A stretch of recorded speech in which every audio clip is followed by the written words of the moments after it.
예레미야서 21장을 보겠습니다. 1절 한 절을 함께 읽겠습니다. 시드기야 왕이 말기야의 아들 바스훌과 제상 마아세야의 아들 스바나를 보내어 예레미야에게 말하기를 바벨론 왕 느부갓네살이 우리를 치니 청컨대들은 우리를 위하여 여호와께 간구하라. 여호와께서 혹시 그 모든 기사로 우리를 도와 행하시면 그가 우리를 떠나리라 하던 그때 여호와께로부터 예레미야에게 말씀이 임하니라. 유다나라의 제20대 왕 시드기야는 유다나라 최후의 왕입니다. 시드기야가 두 사람을 예레미야에게 보내어 자문을 하였습니다. 바스훌과 스바냐입니다. 바스훌은 전날 예레미야를 박해한 유사장입니다. 예레미야를 고타하고 착고에 채워 감금한 적이 있습니다. 스바냐는 제사장으로 바스훌을 이어 유사장이 된 인물입니다. 유사장은 성전 총감독관으로서 신분과 지위가 상당히 높습니다. 시드기야 왕이 예레미야에게 사자를 보내어 자문을 구한 이유는 유다 나라가 바벨론의 침공에 직면하게 되었으나 이를 대처할 방법이 없었기 때문입니다. 바벨론 군대가 예루살렘 성을 포위한 주전 588년경인 듯 합니다. 시드기야 왕은 평소에 예레미야 선지자의 심판 경고를 무시하고 그 예언 활동에 부정적 입장을 취하였지만 예레미야를 적대시하지는 않았기 때문에 위기에 직면한 나라를 위하여 기도해달라고 요청한 것입니다. 시드기야는 지난날 역사를 기억했을 것입니다. 주전 701년 산헤립 왕이 예루살렘을 포위하였을 때 군사적으로 열세인 유다 나라는 속수무책이었습니다. 당시 유다 나라의 왕 히스기야가 선지자 이사야에게 사람을 보내어 하나님께 간구하게 하였더니 하나님의 천사를 보내어 적군을 하룻밤 사이에 거의 진멸시키다시피 하였습니다. 히스기야 왕은 이런 기적을 바랐던 것입니다. 그러나 히스기야 왕은 하나님을 전심으로 경외하는 왕이었습니다. 그런데 지금 시드기야 왕은 우상을 섬기며 불신앙의 극처를 달리고 있습니다. 이런 차이점을 시드기야가 간구한 것입니다. 평소에는 우상을 섬기고 답답하고 곤란할 때만 하나님을 찾는 것은 하나님을 만으로 여기는 행위입니다. 히스기야 왕은 이사야 선지자에게 기도를 부탁하였을 뿐 아니라 자신도 간절히 기도하였습니다. 반면에 시드기야 왕은 예레미야 선지자에게 기도를 부탁했으나 자신은 기도하지 않았으며 이런 요행수를 바라는 것이며 미신적 행위에 불과한 것입니다. 3절에서 6절까지 함께 읽겠습니다. 예레미야가 그들에게 대답하되 너희는 시드기야에게 이같이 말하라. 이스라엘의 하나님 여호와께서 이같이 말씀하시되 보라, 너희가 성 밖에서 바벨론 왕과 또 너희를 애워온 갈대아인과 싸우는 바 너희 손에 가진 병기를 내가 돌이킬 것이요 그들을 이 성 중에 모아들이리라. 내가 든손과 강한 팔 곧 노와 분과 대노로 친 너희를 칠 것이며 내가 또 이 성에 거주하는 자를 사람이나 짐승이나 다 치리니 그들이 큰 연병에 죽으리라 하시다 하라. 예레미야는 기도하여 달라는 왕의 요청을 거절하고 왕이 보낸 유사장들에게 왕에게 전할 메시지를 주었습니다. 예레미야 개인의 말이 아니라 하나님의 말씀을 대언한 것입니다. 유다 군사가 성 밖에서 바벨론 군대와 전투를 하다가 전세가 분리하여 퇴각하게 되고 예루살렘 성은 함락될 것이며 사람과 짐승이 바벨론 군대의 칼에 죽임을 당할 뿐 아니라 전염병으로도 죽게 될 것을 예언하였습니다. 7절 한 절을 함께 읽겠습니다.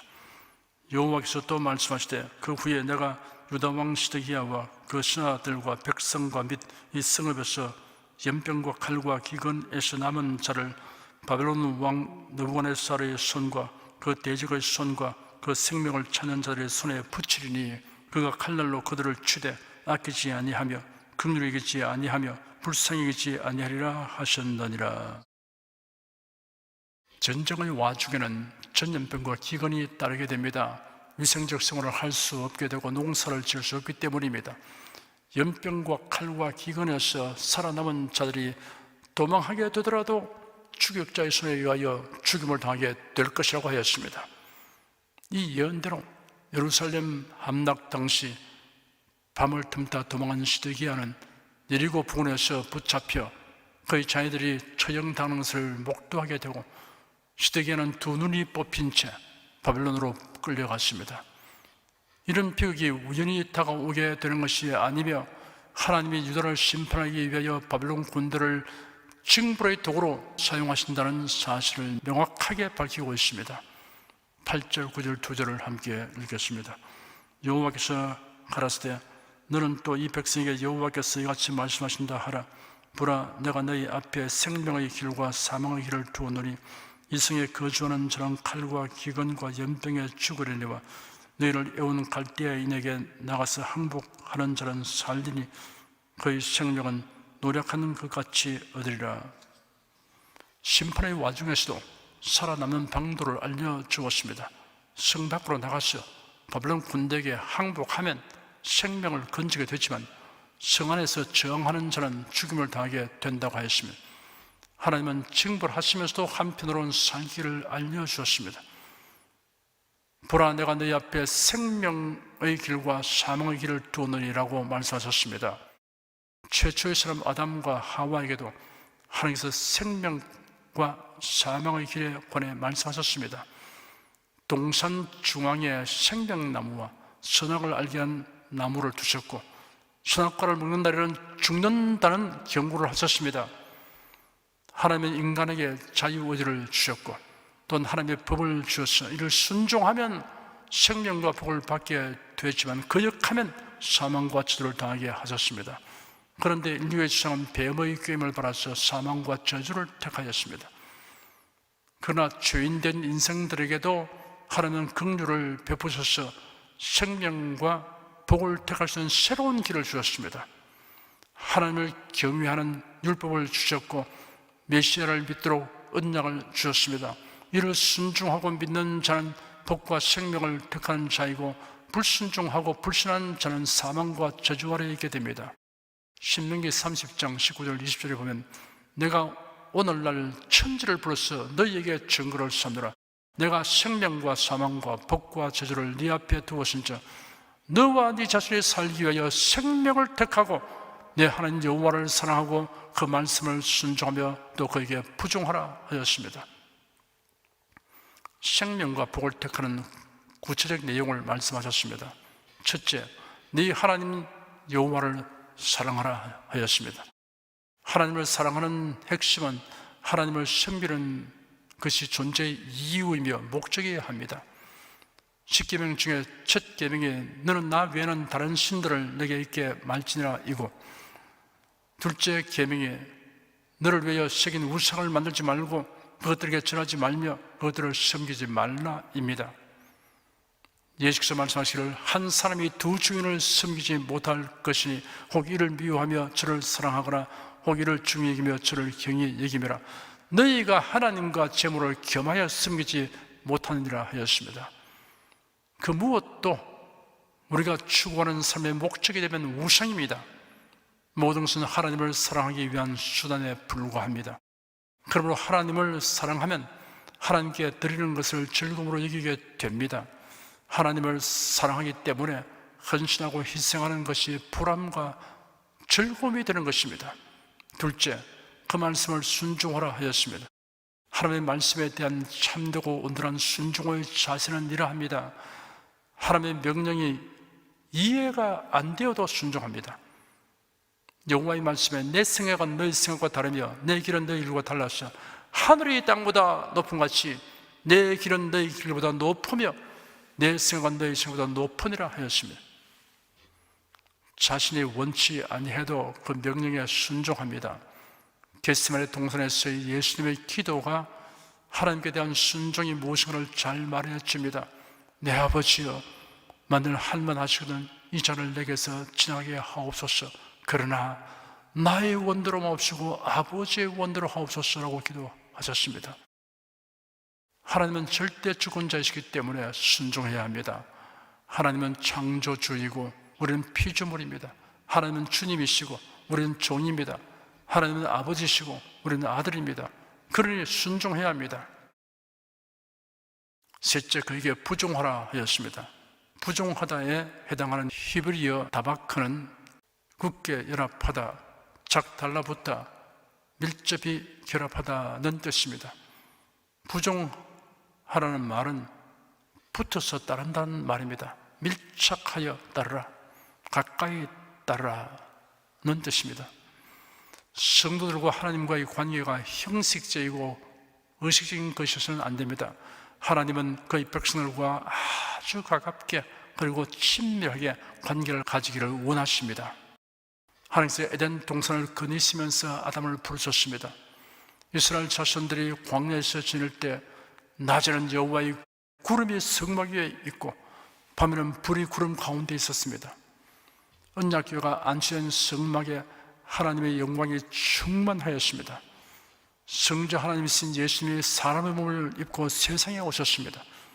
오늘날 우리들은 어느 시대보다 하나님의 임재를 더욱 풍성하게 체험할 수 있습니다. 예수께서 승천하시기 전에 말씀하시기를 볼지어다 내가 세상 끝날까지 너희와 항상 함께 있으리라 하시니라 하였습니다. 그리고 약속하시기를 내가 아버지께 구하겠으니 그가 또 다른 보혜사를 너희에게 주사 영원토록 너희와 함께 있게 하시리니 저는 진리의 영이라 세상은 너희 저를 받지 못하나니 이는 저를 보지도 못하고 알지도 못함이라. 그러나 너희는 저를 아느니 저는 너희와 함께 거하시며 또 너희 속에 계시겠습니다. 내가 너희를 고아와 같이 버리지 아니하고 너희에게로 오리라 하였습니다.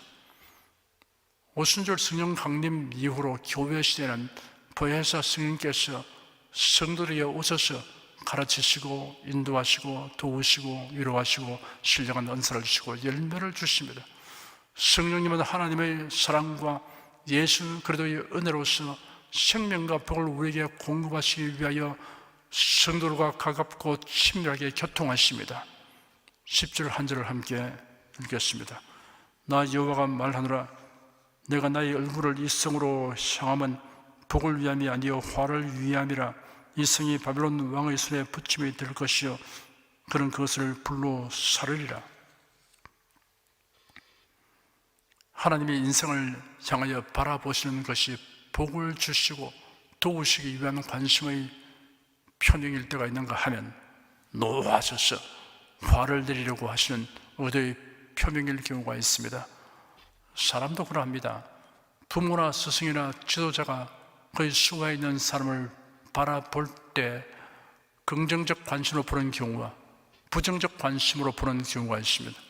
민수기 6장 23절 이하에는 하나님께서 모세에게 지시하신 말씀이 이렇게 기록되어 있습니다. 아론과 그 아들들에게 구하여 이르기를 너희는 이스라엘 자손을 위하여 이렇게 축복하여 이르되 여호와는 네게 복을 주시고 너를 지키시기를 원하며 여호와는 그 얼굴로 네게 비치사 은혜 베푸시기를 원하며 여호와는 그 얼굴을 네게로 향하여 두사 평강 주기를 원하노라 할지라 하라. 그들은 이같이 내 이름으로 이스라엘 자손에게 축복할지니 내가 그들에게 복을 주리라. 지금 유다 백성에 대해서는 하나님이 화를 내리려고 진노하시는 얼굴로 유다를 향하신 것입니다. 11절, 12절 두 절을 함께 읽겠습니다.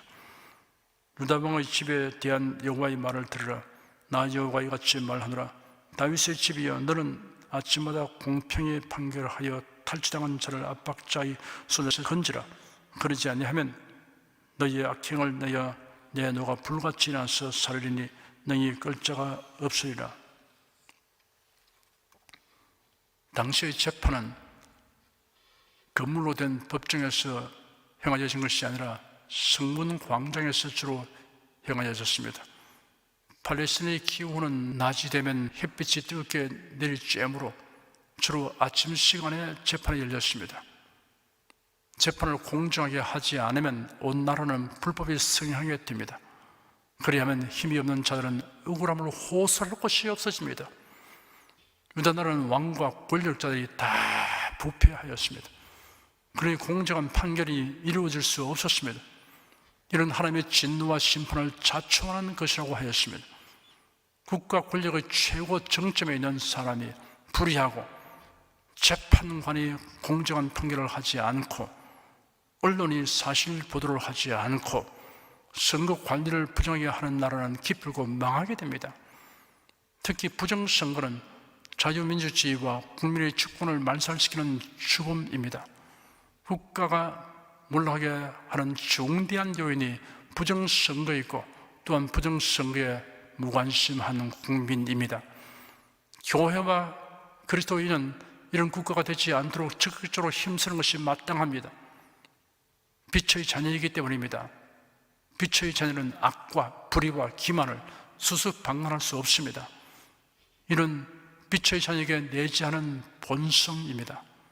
13절 한 절을 함께 읽겠습니다. 나 여호와가 이르노라. 골짜기와 평은 반석의 검이라. 보라, 너희가 말하기를 누가 내려와서 우리를 치리요 누가 우리의 거처에 들어오리요 하거니와 나는 네 대적이라. 예루살렘은 난공불락의 요새와 같았습니다. 기드론 골짜기와 흰나무의 골짜기로 둘러싸여 있고 해발 700m의 높은 지대에 위치하여 있었습니다. 이런 지형과 경관, 성곽으로 인하여 예루살렘 거민은 자신들의 안전을 믿고 있었습니다. 누가 내려와서 우리를 치리요 누가 우리의 거처에 들어오리요 하였습니다. 그러나 하나님이 말씀하시기를 나는 너희 대적이라 하셨습니다. 안전은 성곽이 보장하는 것이 아니라 하나님과 어떤 관계에 있는가에 달렸습니다. 아무리 경관고사라도 진노하시는 하나님의 손길을 막을 수는 없습니다. 14절 한 절을 함께 읽겠습니다. 내가 내 행위대로 벌할 것이요 내가 또 수풀에 불을 놓아 그 사형을 사르리라. 여호와의 말이니라. 하나님은 공의로 심판하십니다. 하나님 앞에서 거짓과 은폐는 있을 수 없습니다. 모든 인생은 하나님 앞에 죄인이므로 멸망을 면할 길이 없습니다. 그런데 하나님께서 놀랍고 은혜로운 대책을 주셨습니다. 그것이 대속의 은혜입니다. 예수 그리스도로 말미암는 구원입니다. 기도하겠습니다. 하나님께서 인생들에게 하신 말씀은 인생들의 행복을 위한 약속과 경계이며 그 말씀은 변함없이 이루어지는 사실을 예언서에 기록된 역사에 여실하게 살펴보게 하여주시니 감사합니다. 이러한 교훈을 바른 우리가 현재와 미래에 대한 메시지를 분별하고 이에 대비할 수 있게 하여주시니 감사합니다. 담대하고 슬기로운 마음으로 세월을 아끼며 살아가도록 성령님 우리를 인도하여 주시옵소서. 주 예수 그리스도 이름으로 기도드립니다. 아멘.